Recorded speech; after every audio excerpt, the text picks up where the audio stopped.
जानाखि दिनैनि जानाखि जोंनि आर्मि चिफ एम बाटाखौ लाखिफिननायनि खारना जाहैबाय पलिटिकेल इश्यूस थाखागोन बियो 100% बेखौ जों टारगेट खालामना लाबाय बेखायनो जोङो गभर्नमेन्टजों जों नन कपारेसन खालामनो थागोन आरोखि जेब्लानासिम जों बेल मोना एम बाटा बिनिखौ थारमाने आरो बे बेल मोनाखिसैलाय बेखौ लाखिबावलायबाय गोदान केसाव बिनि केसा जाहैबाय 2021नि गसाइगावनि केस जानाय होननाय बिसोर बुंदों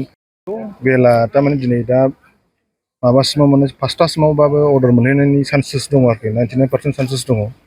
बिसानाखि एनआइ केस दङ एनडिएफबिनि जानानैहाय बे अर्डारा मोनथ'वाखै आरोखि मोनगोन आरोखि मोननायनिथ' चान्सआ 99%आनो दङ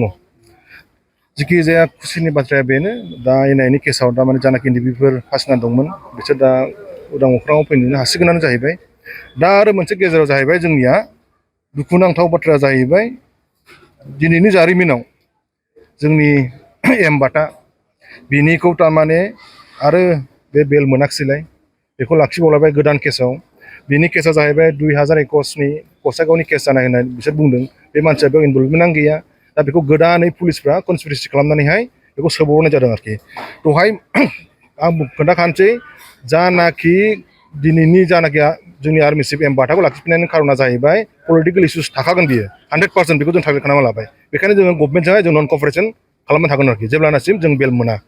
आरो दिनैनि बाटाखौहाय जुदि बेलाव हगाराखै मोनसे केसाव गोदान केसाव सोफिनजादों न'खरनि मानसिखौ थांनानै फुस्लायनानै साइन जर-जबस्थि साइन होनानैसो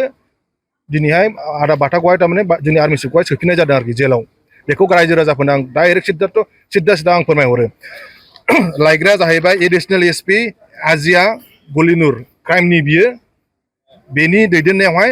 आदा बाटाखौ एरेस्ट खालामदों आरोखि लेखायाव देखायनाय मथेबा एडिसनेल एसपि क्राइमनि आरोखि बे क'क्राझारा बेखायनो जों बिराद दुखु मोनदों एनएलएफबि जानानैहाय जाहाथे बेबायदि केसाव बिदि बार फासि जानायखौ जों बायो आरो बिदि दाखालामथों आरो सोरबा जुदि बेहाय जुदि बिहाइन्ड द स्क्रिनाव जुदि दंबा खिन्थु बेखौ जों कमप्रमाइस खालामनाय नङा आरोखि बेनो आरोखि जोंनि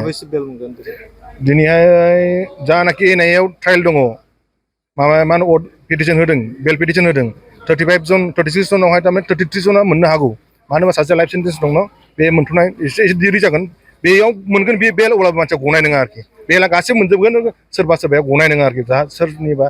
माने एक्सट्रा केस गोनांफ्रा फिसा फिसौ थाबावदोंबा आरोखि बहाबाबो जुदि गासैनिबो कर्टआव जुदि क्लियारेन्स मोनजोबबायबा गलांगोन आरोखि बेला खिन्थु एनआइनिफ्राय उदां जासिगोन आरोखि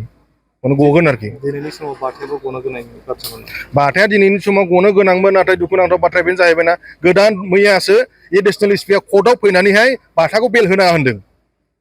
बेखौ जोंनि कर्टनि मानसिया खोन्थादों आरो लोगोसे दहाय फुङाव फैबावबाय जर-जबस्थि न'नि फंबायखौ साइन लाबावबाय जास्टनो खोन्थाहैबाय जास्टनो बुंजाबाय ग्राउन्ड रिपर्टआ मोजां लाबो मानो जानला लाबोलानाय मानो बिदि होफैलाबायदों होनजाबाय थांफिनबाय दाना साइन होआखिसै न'खरनि मानसिया जर-जबस्थि बिदि होगोन बिदि केस लागायगोन होननानै दा जर-जबस्थि माबा होनबाय इमसनेल ब्लेकमेल खालामनानैहाय दा होना होबाय दा माबाखौ मा होनोमोनलाय केसखौ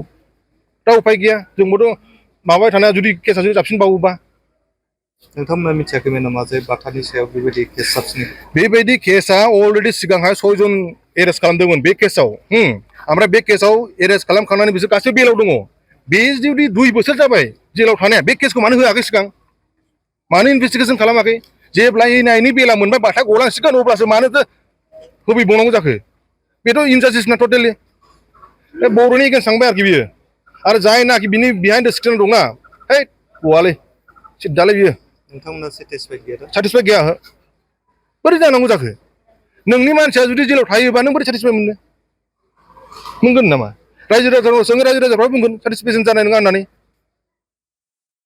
मा बुंनो लुगैयो बिटिआर सरकार आंथ' सरकारखौ गासैबो खावलायो आं बिटिआरखौल' खावलाया आं आसाम गभर्नमेन्टखौ खावलायो इन्डियान गभर्नमेन्टखौ खावलायो बिटिआर सरकारखौ गासैबो खावलायो जोंनि बर'फ्रा जानाखि दावहा नांबोबाय माबा मोनसे मोननो थाखाय दा गासैबो सिस्टेमाव फैजोब्बाय दा सोरखौबा दोननाय सोरखौबा बख'नाय बेथ' जानो नाङाना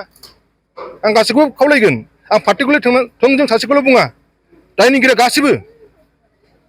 जायनाखि पावाराव दं बिसोरनिबो दायनिगिरि जागोन जुदि गवाबा जायनाखि पावार गैया नेक्स्टआव फैबा बिसोरबोथ' दायनिगिरि जागोन ओंखायनो जोंनि बर'फ्रा साफा रेसपन्सिबिलिटि दङ कि मानसिफ्रा गजोबनांगौ बेखौ सान सोरबा बिपिएफनो सोरबा इउपिपिएलनो सोरबा एपिपिनो सोरबा बिजेपिनो सोरबा कंग्रेस घन्टा बिदिजों सोलिया